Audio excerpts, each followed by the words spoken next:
Welcome to the Nolly and Trent Show. My name is Nolly. And I am Binyam. And we're so glad you could be with us today. Today we're talking about boundaries. Boundaries is the topic today. You're totally right, Molly. Well, this is kind of a continuation from our chat yesterday. We were talking yesterday a little bit about how to respect boundaries. And today we're just talking a little bit more about some specific boundaries because this is a really important conversation for all of us, grown-ups and kids, to learn, especially as soon as we can because it helps us to feel safe. But we'll get more into that. First, what do we do, Molly? Oh, I know. We're going to do our feelings check-in, and I want to go first. Okay, Molly, you go ahead. Please tell me, Molly, how are you feeling today? Today, Danielle, I'm so excited because it's the weekend. There is so much work to do this week, and I'm done with work. I want to have some fun. What are you going to do this weekend, Molly? Well, I'm thinking of hanging out with some friends. And you are going to go to a party tonight too, aren't you? I totally am. I'm planning to, after this podcast and after we post it, then I'll go ahead and make my way. So I'm super excited about that, and that's how I'm feeling. Excited, but I'm also a little bit nervous. No, not nervous. I'm a little bit, how can I say? I wanted to be at the party on time, which it's happening right now, but I had to stay at work a little longer. I know, you always stay late at work. And as a result, I'm just a little bit behind schedule. So I'm a little bit uneasy because I don't like missing fun times, especially if I'm looking forward to them. But I am also excited because I get to meet some new people and to make some new friends. And I really enjoy that process, Molly. It's a lot of fun.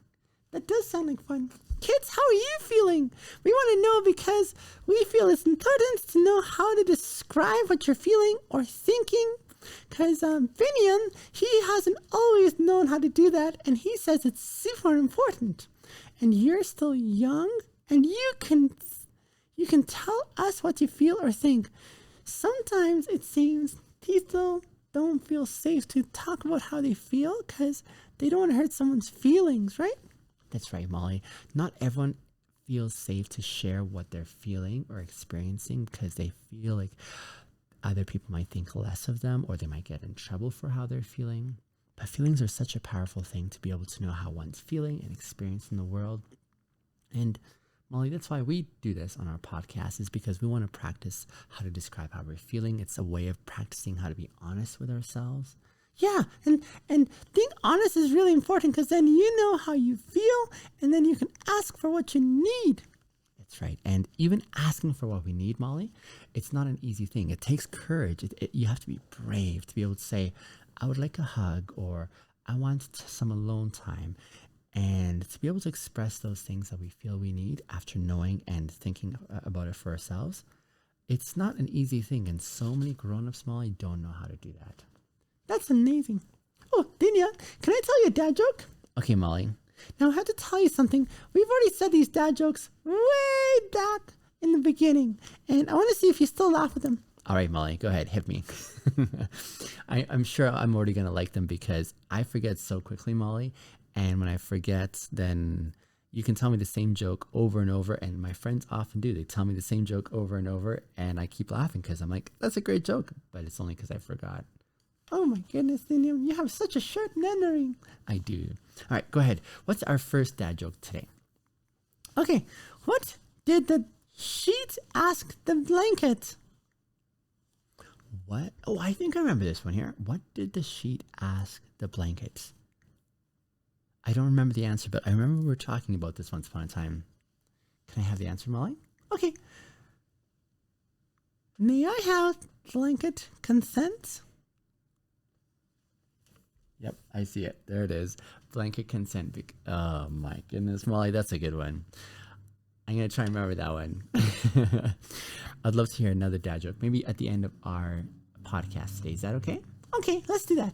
Okay, now we're going to talk about boundaries. Dinya? Yes, Molly? What's a boundary? That's a great question, Molly.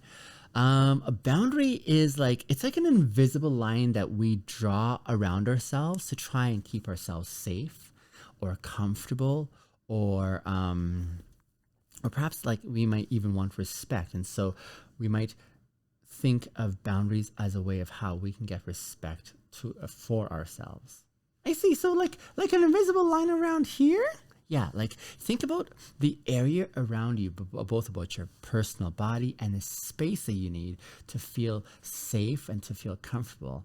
If someone walks in too close, you feel uncomfortable. And so that's kind of like your boundary.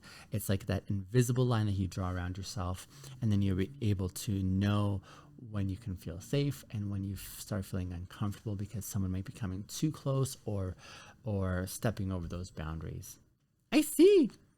And because it's invisible, how do you know if you're going to step in someone's boundary? That's a great question, Molly. A really big part is to talk about it and ask what's okay and what's not okay, to ask for permission. If you want to be close to someone, if you want to sit really close beside them, before you do so, it's important to ask for permission. Ask for consent. Consent is like asking for permission. I see.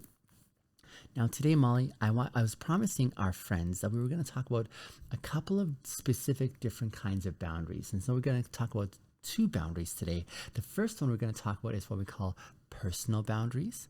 And then the second one is, emotional boundaries. So we got personal boundaries and emotional boundaries. What's the difference between those two? Well, we're going to talk about that right now, Molly. Let's talk about personal boundaries for starters. Personal boundaries are like the limits or that invisible line that we draw around our bodies and our personal space that helps us to be able to feel like we are safe. So the personal boundaries has more to do like with our physical body, like our like if someone wants to touch you or if someone wants to hug you or something like that. That's what we're talking about when we talk about personal boundaries, because for them to touch you or for them to come close to you, they're going to approach your personal boundary. And that's like that invisible line that we draw around ourselves. Does that make sense? I think so, yeah. Can you give me some examples? Oh, yes. I've got some examples. Molly, I was telling our friends yesterday that when I was young, we were expected, if a grown-up, we were being introduced to a grown-up and they wanted to give us a hug, that we had to hug them. We didn't have a choice. So maybe we didn't feel safe around them, or maybe we didn't like the way they smell or something that made us uncomfortable. We didn't have the choice of saying, no, thank you. We had to do it. And that felt really uncomfortable. It almost felt, Molly, like our personal boundaries weren't important and that they were being stepped over. Ooh, I see. That does not sound fun. No. And so that was one way that I did not learn how to be able to keep my personal boundaries in check. And so for our friends who are listening, it's really important for you to know that your body is your own. Your personal space is your own. And you get to say who gets to touch you and how they can touch you and how close they can be. These are things that we want to practice speaking about so that we can communicate to others what it means for us to feel safe, for us to feel comfortable, and for us to feel respected. Does that make sense? Because if you break someone's personal boundaries, they don't feel comfortable. I'm starting to see why this is really important. Because if you don't know how to do that, then people will come and make you feel really uncomfortable and unsafe. That's right, Molly. Yeah, that's a really good point. A question you might want to practice asking yourself first so that you know what your personal boundary looks like is, what are some of the things that make me feel uncomfortable? What are some of the things that make me feel uncomfortable? So for example, let me give you some examples, Molly. Say someone keeps on, when they talk to you, they keep on hitting you on the shoulder, and it seems like that's what they often do. And you notice it, but you don't like it. That is an example of identifying what feels uncomfortable. So you might be able to think and say, what are some things that make me feel uncomfortable? When that person always comes and talks to me, they always kind of hit me or touch me like that. And I did this, and I didn't realize this for the longest time. And in fact, this one person was really close to me. They always noticed that when I was talking to them, I would touch their shoulder or something like that. And I didn't realize I was doing it, and I didn't realize I was breaking a boundary. And finally, do you know what they said to me, Molly? What did they say? They said, when you do this, I really don't enjoy it or like it. Could you please stop? And this person was able to talk about their personal boundaries and communicate that to me, saying, when you do this, I do not like it. Ooh, that must have taken a lot of courage. Yeah, they were super brave for saying that because many people don't say that because they feel like they might hurt someone's feelings if they say something like that, right? So that's something that you can practice saying. Let me give you another example. Let's say there's someone who always kind of stared at me, and whenever they looked at me, it felt uncomfortable. Are they breaking my personal boundary? I think so. I would say maybe, because maybe you don't know them. And if you don't know them, you can still say, when you look at me, I don't feel comfortable. Would you please not look at me? You could ask that, and hopefully they will honor your request. Or they might not. They might say, I'm not bothering you. I'm not coming into your personal space, which they're not, right? They're not coming close to your person. They're not touching you. They're just looking at you, which may make you feel uncomfortable. But in that setting, it might be one of those things you want to talk to a grown-up that you trust and get some ideas. They might suggest saying, just ignore them when they look at you, for example, right? I see. This can be very, very confusing. That's why we like to talk about it, Molly, and encourage our friends to find those adults that they trust in their lives so that they can talk about some ways of doing it. Let's talk about the second kind of boundary. We talked about the personal boundary, which is about your body and the personal space you have around you, and also privacy, because you might want it to have some private time where people aren't around, whether you're in the bathroom or whether you're in your room. You just might want that time. You can still ask for that too. The second kind is about emotional boundaries. Oh, and what's the difference with personal boundaries and emotional boundaries? Oh, it's really in this, Molly. With emotional boundaries, it's kind of like what we're talking about here is the ability for us to express what feels good and what makes us have good emotions versus not so great emotions. Sometimes people do things around us that make us feel really unhappy.